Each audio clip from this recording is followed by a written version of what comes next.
शक्तीपीठ महामार्गाला बीडच्या अंबेजोगाई व परळी तालुक्यात जोरदार विरोध केला जातोय। वरवटी गावात मोजणीसाठी आलेल्या अधिकाऱ्यांना शेतकऱ्यांनी हाकलून दिले।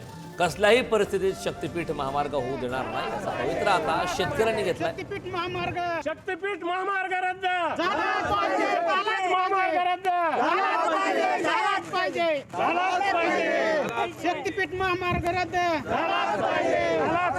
शक्तीपीठ महामार्ग मुख्यमंत्री साहेब ना त्यांचं कुणीही सत्तेतला एकही अधिकारी तिथं आला नाही आम्हाला भेटण्यासाठी। आम्ही नाईलाजानं वापस आम्हाला यावं लागलं तिथून आणि अंबाजोगाईला भरपूर वेळेस आम्ही उपोषण केले, पण आमची कुणीही दखल घेतलेली नाही आजपर्यंत।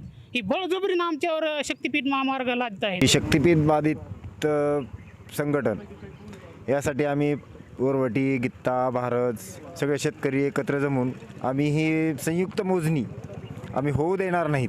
आता जरी दुसरीकडे घ्यायची म्हणली तरी भेटत नाही म्हणली आता जमीन, मग काय करायचं, काय खायचं, लेकरं बाळ कसे जगवायचे, आम्हाला काही नौकर आहेत का?